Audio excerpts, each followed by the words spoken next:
ಏನು ಇವತ್ತು ಪತ್ರ ಚಳವಳಿ ಮೂಲಕ ರಾಹುಲ್ ಗಾಂಧಿ ಅವರಿಗೆ ಕರ್ನಾಟಕ ರಾಜ್ಯದಲ್ಲಿ ಏನು ಮುಖ್ಯಮಂತ್ರಿ ವಿಚಾರದಲ್ಲಿ ಗೊಂದಲ ಇದೆ, ಆ ಗೊಂದಲಕ್ಕೆ ತೆರೆ ಎಳಿಬೇಕು ಅಂತೇಳಿ ನಾವು ಒತ್ತಾಯವನ್ನು ಮಾಡಿದ್ದೇವೆ. 2023ರಲ್ಲಿ ಸಿದ್ದರಾಮಯ್ಯ ಅವರ ನೇತೃತ್ವದಲ್ಲಿ ಕಾಂಗ್ರೆಸ್ ಪಕ್ಷ 135 ಸ್ಥಾನಗಳನ್ನು ಗೆದ್ದಿದೆ. ಶಾಸಕಾಂಗ ಪಕ್ಷದಲ್ಲಿ ನಾಯಕರಾಗಿ ಆಯ್ಕೆಯಾಗಿರುವಂಥದ್ದು ಸಿದ್ದರಾಮಯ್ಯನವರು 5 ವರ್ಷಗಳ ಅವಧಿಗೆ.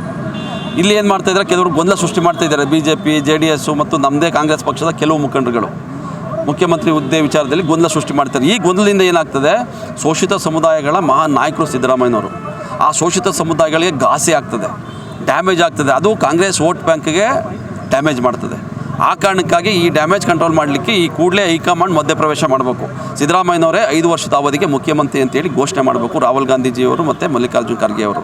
ಯಾಕೆಂದರೆ ಮುಂದಿನ ದಿನಗಳಲ್ಲಿ ರಾಹುಲ್ ಗಾಂಧಿಯವ್ರನ್ನ ಪ್ರಧಾನಮಂತ್ರಿಯಾಗಿ ಈ ದೇಶದ ಪ್ರಧಾನಮಂತ್ರಿ ನೋಡಬೇಕು ಅಂತೇಳಿ ಅಹಿಂದ ವರ್ಗಗಳ ಆಶಯ ಇದೆ. ಇಡೀ ದೇಶದಲ್ಲೇ ಅಹಿಂದ ವರ್ಗಗಳು ಕಾಂಗ್ರೆಸ್ ಪಕ್ಷ ಪರ ನಿಂತ್ಕೋತದೆ.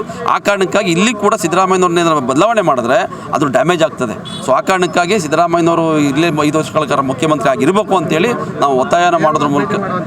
ಹೌದು, ನಾವು ಈಗ ಆಲ್ರೆಡಿ ಮೇಲ್ ಮಾಡಿ ಅವ್ರಿಗೆ ಸಮಯ ನಿಗದಿಗೆ ಕೇಳಿದ್ದೀನಿ. ಸುರ್ಜೇವಾಲಾ ಅವರು, ವೇಣುಗೋಪಾಲು, ರಾಹುಲ್ ಗಾಂಧಿ ಅವರಿಗೆ ಅವ್ರು ಸಮಯ ಕೊಟ್ಟ ತಕ್ಷಣ ಮುಂದಿನ ವಾರದಲ್ಲಿ ನಾವು ಕರ್ನಾಟಕದಿಂದ ಅಹಿಂದ ನಾಯಕರುಗಳು ಹೋಗಿ ಭೇಟಿ ಮಾಡಿ ಸಿದ್ದರಾಮಯ್ಯನವ್ರು ಯಾಕೆ ಈ 5 ವರ್ಷ ಮುಖ್ಯಮಂತ್ರಿಗಳು ಇರಬೇಕು ಅನ್ನೋ ವಿಷಯವನ್ನು ಅವರಿಗೆ ಮನವರಿಕೆ ಮಾಡೋ ಕೆಲಸವನ್ನು ನಾವು ಮಾಡ್ತೇವೆ.